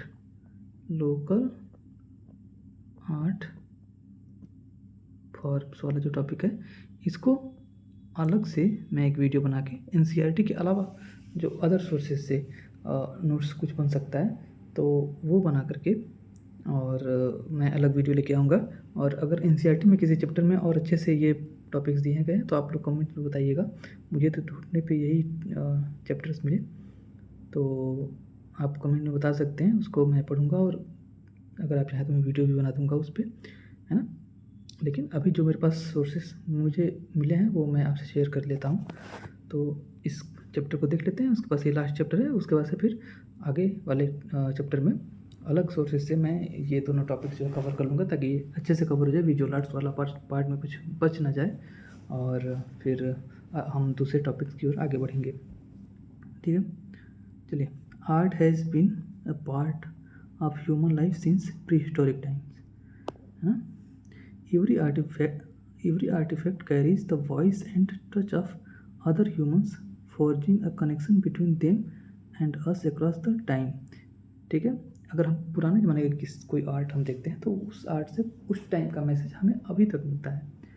just as innovation in materials, tools, technology influences art processes, changes in social values, ideas and behaviour influence creative thoughts and expressions, ठीक है। तो जैसे इनोवेशंस और मटेरियल्स और टूल्स, टेक्नोलॉजी जो है वो आर्ट प्रोसेसेस को इन्फ्लुएंस करती है, उसी तरीके से changes in social values, ideas and behaviour, ये सारी चीज़ें भी जो है आर्ट वर्क को इन्फ्लुएंस करती हैं। तो यानी कि हम किसी समय का आर्ट वर्क अच्छे से अगर ऑब्जर्व करें तो उस समय की सोशल वैल्यूज़ को, आइडियाज़ को, उस टाइम के बिहेवियर इन्फ्लुएंस को हम स्टडी कर सकते हैं, ठीक। It is fascinating to learn about the lives and work of artist. ठीक, they take us into their world of imagination, trigger many different emotions that make us reflect on our lives and actions. ठीक है, art is part of our everyday life, from clothes we wear to plate we eat, from all is the piece of art. In this chapter you will be introduced to variety of art practices that primarily use everyday materials like thread, paper, cloth to create beautiful objects and artwork. You will learn how these materials are crafted using specific techniques, and in the process you will be able to appreciate the hard work, patience and the dedication of hundreds of artists who have kept these traditions alive. Okay, tie and link. ये देखिए, ये एक art form है, living root bridge of Meghalaya. इसका नाम ही हमें यहाँ पे मिलेगा, और नहीं, इसका नाम यहाँ पे नहीं है, मैं आपको बता दूंगा. ये हिस्ट्री की सोशल साइंस की जो NCERTs है उसमें इसका नाम भी दिया गया है. ठीक है, ये मेघालय में बनता है. तो एक्चुअली क्या है कि कोई पेड़ होता है, उसकी जो है रूट्स बाहर आती हैं. जैसे बनियान ट्री होता है, बरगद का जो पेड़ होता है, तो उसकी रूट्स जो है बाहर होती हैं. तो वैसे ही इसकी रूट्स बाहर होती हैं, मतलब ज़मीन के अंदर नहीं होती हैं, बाहर भी होती हैं. ज़मीन के अंदर तो होती हैं, बाहर भी होती हैं. उन रूट्स को जो है कई सालों में ऐसे उनको गाइड कर करके, और इस तरह से वो रूट्स को बढ़ने के लिए प्रेरित किया जाता है वहाँ के लोकल लोगों के द्वारा, जो कि एक ब्रिज का शेप ले लेती हैं और ये काफ़ी मजबूत होती हैं. और इसको लोकल लोग किसी स्ट्रीम के ऊपर या रिवर के ऊपर एक ब्रिज के जैसे यूज करते हैं. एक बार इसके बारे में देख लेते हैं. Nature has fascinating network that connects all living beings to one another. Even though you don't usually see roots of plants and trees, you know that they sustain life. Some trees, like banyan trees, have roots that grow out of their branches, branches above the ground. ठीक है, in Meghalaya Indian rubber tree, देखिए Indian rubber tree के root से ये बना हुआ है. Has very strong secondary roots that grow above the ground. The people of the region have trained these living roots to form a long bridges across streams and rivers. It takes a lot of time for the bridges to form. They are gently twisted into one another and tied in different places for support. The bridges get stronger over time as roots grow. Twisting, knotting, crotching, knitting, and weaving are some techniques used by artists in different parts of the country. Baskets, handloom, fabric, fans, and charpai are created using these techniques. These are everyday objects created for daily use by the people, for the people. Find ropes made of cotton, jute, or any other natural fiber that is easily available in your region and create a small artwork yourself. ठीक है, जैसे ये बोल रहे हैं कि आप root लेके आए बच्चे, रूट क्या है, रोप लेके आए और रोप से कुछ आर्टवर्क बनाने का ट्राई करें. ये सब देखिए, ये घर में गांव में अगर कोई रहा है तो देखा होगा. ये सब एक तरीके का आर्ट फॉर्म्स ही हैं. द आर्ट फॉर नॉटिंग मतलब गांठ बांधना, निटिंग मतलब बुनाई करना, है ना. ऐसे आगे देखते हैं. Work in small groups for this activity. ये देख लीजिए, अब पढ़ने की जरूरत नहीं है, आपको देख के समझ में आ जाएगा. ऐसे करके हम फ्रेंडशिप बैंड्स बना सकते हैं, लेकिन इसको आगे के प्रोसेस में अगर हम देखेंगे तो ये कई सारे ऐसे करके, और अगर किसी को इंटरेस्ट हो तो ऐसे एक बार ट्राई भी कर सकते हैं. ये अच्छा सा एक गेट जैसे, या फिर कोई कुछ भी बना सकते हैं ऐसे. जो लोग इस तरह से दिमाग जिनका ज़्यादा काम करता है, क्रिएटिव जो थोड़े लोग हैं, तो ये वाली टेक्निक यूज करके कुछ भी बना सकते हैं. मफलर बना सकते हैं, और दुपट्टा बना सकते हैं, कुछ भी बना सकते हैं. देखिए ये भी शायद उसी से बना है. तोरण बना सकते हैं इससे. देखिए पैच एंड मैच, ये पैच वर्क के बारे में है. ठीक है, ये देखिए जो पैच वर्क है, बच्चों का ये जो पालना होता है क्रेडल, वो है. या फिर बिछाने के लिए जो दरीज होती है ना, वो सब पुराने कपड़ों से पैचवर्क करके बनाया जा सकता है, बनाया भी जाता है एक्चुअली। देखिए ये सब दरीज है ना, patchwork quills made by students. तो ये सब स्टेप्स अगर पढ़ेंगे तो वही सब कि हाँ फैब्रिक लेंगे, उसको कट करेंगे, हम कोशिश करेंगे कि किसी खास पैटर्न में ये जो फैब्रिक को हम पेस्ट करें, जो पुराना जो हमारे पास कपड़ा है, कि हालांकि वो सारे अलग अलग टुकड़ों से जुड़कर बना है लेकिन देखने में भी थोड़ा अट्रैक्टिव लगे, तो इसकी कोशिश करते हैं। तो ये सारी चीज़ में लिखी गई हैं। पल्प एंड पेंट, ये देखिए, Kashmiri papier mache box with chinar tree motifs. ठीक है, अभी देखते हैं। ये पेपियर नेपे करके एक पेपियर मैचे करके एक टेक्निक है। पेपियर मैचे ये technique through which this mixture of paper, water and glue are moulded into 3 dimensional form. तो ये पेपियर मैचे क्या है, इसको नोट कर लेंगे, नोटबुक में हो सकता है कि एग्जाम में आ जाए। तो ये होता क्या है एक्चुअली कि जैसे पेपर है, पेपर को हमने रात भर या फिर लंबे टाइम तक पानी में सोक कर दिया, उसको ग्राइंड कर लिया, और उसको ग्राइंड करने के बाद से उसको अलग अलग शेप दे करके अलग अलग आर्ट वर्क बना सकते हैं, है ना। तो वही पेपियर मैच है, और आगे इसके बारे में और पॉज करके आप पढ़ सकते हैं, learn to make papier mache है ना। आप देखेंगे ये सारी चीज़ें जो हैं वही पेपर से ही बनाई गई हैं। पेपर को भिगो करके ग्राइंड करके और उसको अलग अलग शेप दे करके और ड्राई करके बनाए गए हैं। यहाँ पे आकर के अच्छा एक chapter changing the typical picture,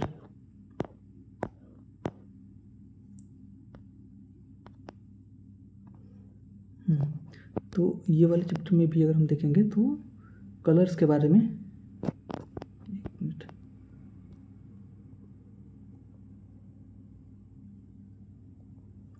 colours के बारे में हमको जानकारी जो है इस चैप्टर से मिलती है। ठीक है, यही सब है। अब इधर उधर जाइए, देखिए बाहर में आउटडोर में कैसे कैसे पैटर्न्स आपको दिखाई देते हैं और ये सारी चीज़ें, लेकिन जो हमारे लिए खास काम की जो चीज़ें हैं वो इधर आएंगी। एक नेचुरल कलर्स है ना, कलर्स जो कि हमारे उसमें है, तो कलर्स के बारे में जो भी हमें एनसीईआरटी के सोर्स में मिलता है वो हमारे लिए काम का है। तो ये चीज़ यहाँ पे आती है। देखिए, have you ever wondered where colours come from, how are they made, what did artist use before we had colour pencils, crayons and paints in readymade boxes. तो ये जो हमारे पास अभी के पेंटेज हैं, इससे पहले हमारे हज़ारों साल पहले की पेंटिंग्स हमको जो आर्कियोलॉजी में मिलती है, तो वो लोग कौन सा पेंट यूज करते थे। ठीक है, तो वो सब चीज़ों के बारे में। Think of the food you eat when dal is cooked at home, what is added to make it more yellow, turmeric. ठीक है, तो टर्मरिक भी एक तरीके का कलर हो गया। What do you call it at home in your language, है ना। Now think of the other foods that you have eaten, some of their colors stain your fingers, your tongue and even your clothes if you spill. Similarly, flowers can also be used to extract color. Apart from plants, colors can also be made from soil, stones, mineral deposits. These processes have been used by people to prepare colors for various artistic purposes. ठीक है, write a list of some fruits, vegetables, leaves, roots in your food which give color when you crush or cook them, है ना। तो यहाँ पे देखिए कुछ examples हैं, जैसे ब्लैक कलर के लिए चारकोल है, ये एक मिनरल है खास तरीके का जिससे हम ब्लू कलर बनाते हैं, है ना। देखिए, black charcoal and blue Lapis lazuli stone. ठीक है, इसको हम नोट कर सकते हैं। ब्लू लेपिस लाजुली स्टोन से जो है ब्लू कलर हमें मिलता है। ब्लैक कलर तो ब्लैक चारकोल से पता ही है। Source raw materials from soil, mineral, vegetables, flowers, fruits, roots, charcoal. It see the images of black charcoal and blue lapis lazuli stone. The source pigments are fresh, finely powdered and filtered to remove impurities. ठीक है, इनको पीस करके एक powder बना लेंगे। A binder is added to the powder in correct proportion. This helps colour to stick to the surface they are painted on. Gum arabic, sap from the bark of babul tree, oils, milk, egg white and egg yolk are sometimes natural binders। ठीक है, egg white हो गया, egg yolk हो गया, milk, oil या फिर ये जो बबूल ट्री का होता है उसकी छाल होती है, उसका जो वो होता है क्या कहते हैं, पानी, मतलब भिगोया हुआ पानी, उससे भी ये ग्लू बनता है इसको बाइंडिंग देने के लिए। ठीक, source of material from the earth और plants. Discuss the process of preparing colour with your teacher and peers and prepare your colours together. Plan the experiment with different colors combinations from the colors you have prepared. Think about a color which can be used in your artwork. Create your artwork using natural colors. अब यहाँ पर देखिए, ये चीज़ हमारे syllabus के लिए important है। Tints क्या होते हैं और शेड्स क्या होते हैं। ठीक है, हमारे पास एक बेस कलर होता है। ठीक है, ये जो कलर होता है इसको हम बोलते हैं क्रोमा।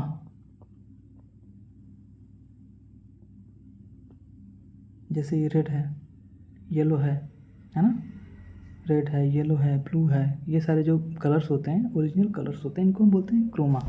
और ये क्रोमास को थोड़ा सा अलग कलर के साथ ऐड करके या फिर उनको हल्का करके शेड्स और टिंट्स बनाए जाते हैं। तो टिंट्स क्या होता है कि जो हमारे पास रेड क्रोमा है, रेड क्रोमा में हम वाइट ऐड करते जाएं तो ये उसके टिंट्स हैं, यानी कि इनकी जो है वैल्यू कम होती जाती है। ठीक है, और ये अगर इसमें हम ब्लैक ऐड करते जाएं, थोड़ा थोड़ा ब्लैक ऐड करते जाएं, तो ये हो जाएगा रेड का शेड्स। इसमें वैल्यू जो है बढ़ती जाती है। ठीक है, अच्छा, इसका इस्तेमाल क्या होता है, ये भी हमारे काम की चीज़ है। जैसे देखिए, यहाँ पे रेड का शेड यूज किया गया है और यहाँ पे रेड का टिंट यूज किया गया है। तो जहाँ पे टिंट की वैल्यू कम है, ठीक है, ये देखिए टिंट की वैल्यू कम है, यहाँ पे ये दिखने में लगता है कि ये चीज़ हमारे जो इमेज हम बना रहे हैं या फिर जो पेंटिंग हम कर रहे हैं, तो पेंटिंग में जो ऑब्जेक्ट का टिंट कम होता है, वैल्यू कम होती है, वो लगता है कि हमारे पास है। और जिसकी वैल्यू ज़्यादा होती है, यानी कि जिसमें शेड ज़्यादा होता है, जिसमें जो ज़्यादा डार्कर होता है, वो लगता है कि हमसे दूर है। ठीक है, अब देखिए ये जैसे घर के जैसे दिखाई दे रहा है, तो ये लग रहा है कि ये हमसे पास में है, और ये जो डार्क कलर से कलर किया गया वो लग रहा है कि हमसे दूर है। तो ये इसका यूज होता है पेंटिंग में। ठीक है, आगे जो चीज़ें लिखी गई हैं वो कुछ खास नहीं है। Moods and feeling last for some time and gradually changes, they might feel strong and intense और माइल्ड। देखिए ये जैसे कलर है ना, वैसे बता रहा है कि do colour changes like our moods. जैसे हमारे मूड चेंज होते रहते हैं, वैसे कलर्स भी चेंज होते रहते हैं। ठीक है, colors are like that too. We can make them vibrant, intense, dark, pale, light, mild and so on. Think of how colors changes the sky during sunrise and sunset. Have you observed the colors of your clothes fade away over time due to sunlight and repeated washing? They changes from white to dull or dark to light. जैसे हमारे mood change होते रहते हैं, वैसे colours भी change होते रहते हैं। ठीक है, ये colour plus white, colour tints, colour plus black, colour shades. ठीक है, आगे चलते हैं। Let's practice. Material plain paper two draw and colour, water colour, poster colour, powder colours, black, white and 2 or 3 other colors. Alternative, take color pages from old newspaper and magazines and find the different shades and tints of the colors to create paper mosaic. Nature's palette, marvel at the variety of colours in nature. देखिए जैसे एक पत्ता हम कुछ पेड़ों का ले लें या फिर एक ही पेड़ के कई सारे पत्ते ले लें, तो सब में कहने को सब ग्रीन होंगे, क्रोमा सबका ग्रीन होगा, क्रोमा सबका ग्रीन होगा, लेकिन शेड्स और टिंट्स सबके अलग अलग होंगे। हर एक पत्ते का अपना यूनिक कलर होगा। मैपिंग टिंट्स एंड शेड्स, तो ये बच्चों को कैसे शेड्स और टिंट्स को पहचानना सिखाया जाता है। हमें बस ये जानने से मतलब है कि टिंट्स और शेड होते क्या हैं। Surface and material used by artist, तो देखिए किसी भी ऐसा जरूरी नहीं है कि हम आर्ट वर्क जो है सिर्फ पेपर पे करें, सिर्फ पेपर पे हम पेंटिंग करें। बर्तन पे भी कर सकते हैं, पत्थर पे भी कर सकते हैं, है ना, दीवार पे भी कर सकते हैं, बड़े चट्टानों पे भी कर सकते हैं, फ्लोर पे भी कर सकते हैं रंगोली बना के। यहाँ पे देखिए रॉक सरफेस देख रहे हैं, भीमबेटका से रिलेटेड है ये। भीमबेटका एक जगह है, हिस्ट्री में आपने पढ़ा होगा, मध्य प्रदेश में है, और जहाँ पे बहुत पुराने 20,000 साल तक पुराने पेंटिंग्स पाए गए हैं, या उससे भी ज़्यादा पुराने। फ्रेस्को सरफेस ये मिलता है अजंता केव में। फ्रेस्को सरफेस क्या होता है थोड़ा सा जान लेते हैं। ये एक्चुअली क्या होता है कि लाइम यानी कि चूने के प्लास्टर होता है। तो जैसे कोई सरफेस है, कोई दीवार है, उस पर हम चूने का फ्रेश प्लास्टर करते हैं, लाइम से चूने से प्लास्टर करते हैं, और प्लास्टर अभी सूखे नहीं, उस सूखने से पहले उसे हम पेंट कर देते हैं नेचुरल कलर से। तो जब हम सूखने से पहले गीले ही प्लास्टर पे पेंट कर देते हैं, बहुत उसके लिए स्किल्स की ज़रूरत होती है कि जो प्लास्टर है उसको सूखने से पहले ही वो पेंटिंग का काम पूरा हो जाए। तो बहुत ही स्किल्ड जो आर्टिस्ट हैं वो कर सकते हैं इसको। तो जब गीले प्लास्टर पे ही पेंट कर दिया जाता है, तो जैसे प्लास्टर सूखता है वैसे वो पेंट उसके साथ परमानेंट हार्ड हो जाता है। तो जैसे अजंता केव जो कि 1000 साल से ज़्यादा पुरानी पेंटिंग है, और अभी तक ठीक वैसे ही तो सुरक्षित नहीं है, लेकिन अभी भी हमारे सामने वो पेंटिंग देखी जा सकती है, वो बची हुई है। तो ये एक काफ़ी परमानेंट सॉल्यूशन है। और पेंट को ज़्यादा देर तक बचाने के लिए हम अपने दीवारों में पेंट करवाते हैं, तो 10 साल बाद पता नहीं कौन सा पेंट रहता है कौन सा नहीं रहता है, कोई पहचान नहीं सकता है कि किस कलर का पेंट हुआ था, क्या पेंट हुआ था। लेकिन ये हज़ारों साल से ये पेंटिंग बची हुई है। तो ये फ्रेस्को सरफेसिस को बोलते हैं, फ्रेस्को पेंटिंग बोलते हैं, ठीक है। लीफ सरफेस, ठीक है, ये देखिए ड्राई पाम लीव्स, इसमें भी पेंटिंग किया जाता है। ताड़पत्र इसको बोलते हैं। ये कोलम क्या है, राइस फ्लोर अर्थ कलर, ठीक। ये साउथ इंडियन में आप ट्रेडिशन किसी फेस्टिवल में यूज होता होगा, एक बार इसको देख लेंगे। कलमकारी ये कपड़ों में इस्तेमाल होता है, ठीक है। जैसे ये कलम से लग रहा है कि बन रहा है ना पेंटिंग, तो इसका नाम कलमकारी है। नेचुरल डाइस, इसमें नेचुरल डाइस ये कलर जो यूज किया जाता है, इसका देखिए इसमें अर्थ एंड मिनरल कलर इसमें यूज होता है फ्रेस्को पेंटिंग में। रॉक सरफेस में अर्थ कलर यानी कि लाल मिट्टी से ये पेंटिंग बनाई गई है। ये अलग अलग कलर की मिट्टी और मिनरल से ये पेंटिंग बनाई गई है चूने के प्लास्टर पे, ठीक है। नेचुरल कलर से ये ड्राई पाम लीफ वाली पेंटिंग बनाई गई है। राइस फ्लोर से चावल के आटे से, और अर्थ कलर से ये ज़मीन पे जो है रंगोली जैसे बनाते हैं वैसे ही आर्ट है। कोलम तो ये चावल के आटे और अलग अलग कलर की मिट्टी से बनाई गई है। नेचुरल डाइज से ये कलमकारी पेंटिंग बनाई जाती है। माई इंस्पिरेशन फ्रॉम नेचर, तो इसमें बच्चों को, ये लास्ट पेज है हमारा, इसके बाद ख़त्म है। बच्चों को कोई नेचुरल सीन जो उनके आसपास दिखाई देता है उसको देख करके उसकी पेंटिंग बनाने के लिए यहाँ पे बच्चों को प्रोत्साहित किया गया है। तो इसमें भी कुछ हम लोग को पढ़ने के लायक नहीं है। तो NCERT से मैंने काफ़ी ढूंढा, और जो चैप्टर्स हमारे KBS PRT के सिलेबस के हिसाब से दिख रहे हैं उनको मैंने यहाँ पे कलेक्ट किया हुआ है, और उनको मैंने आपके सामने एक्सप्लेन भी कर दिया। इसके अलावा भी कोई चैप्टर अगर लगता हो विजुअल आर्ट्स के लिए इम्पॉर्टेंट है तो आप कमेंट में मुझे ज़रूर बताइएगा, और ताकि मैं भी पढूं और आपके लिए भी उसको और दूसरे लोगों के लिए भी मैं उसको यूट्यूब पे ला सकूँ। और अदर जो सब्जेक्ट्स हैं उनके लिए भी मैंने कलेक्ट किए हुए हैं एनसीईआरटी के सारे चैप्टर्स, और उसको मैं लेके आऊँगा एक एक करके। तो फिलहाल विजुअल आर्ट्स का ये हो गया, और हमारे कलर्स और ये जो लोकल आर्ट फॉर्म्स हैं, ये जो चैप्टर्स 2 चैप्टर्स हैं या 2 टॉपिक्स हैं, इसके लिए अलग से एक मैं लेके आऊँगा वीडियो। और बाकी जो सारे सब्जेक्ट्स हैं, सारे सब्जेक्ट में मैथ्स वगैरह तो मैं नहीं लेके आ सकता। मतलब मैथ एक्चुअली मुझे पढ़ना नहीं है, क्योंकि मतलब मैथ मेरा पहले से ठीक ठाक है, तो मैथ की अलग से तैयारी नहीं करूँगा। तो अब समय भी बहुत कम है, तो जिन जिन चीज़ों पे मैं खुद वर्क करूँगा, जो मटेरियल मैं खुद इकट्ठा करूँगा, वो आपके सामने लेकर के मैं आ जा रहा हूँ, ताकि जैसे जैसे मैं पढ़ूँ वैसे आप भी पढ़ लें। तो मैं अपना मटेरियल शेयर कर रहा हूँ। अब मैथ में अलग से वीडियो बनाने के लिए मुझे अलग से मटेरियल इकट्ठा करना पड़ेगा, जबकि मुझे वो पढ़ना नहीं है। तो हालांकि फिर भी अगर आपको ज़रूरत लगता है कि नहीं मैथ चाहिए ही, तो उसके लिए मैं मटेरियल लेके आ सकता हूँ। और लेकिन उसके लिए आप इंतज़ार नहीं कर सकते ना, एग्ज़ाम तो पास में है, तो आप कहीं ना कहीं से कुछ ना कुछ तो पढ़ ही रहे होंगे।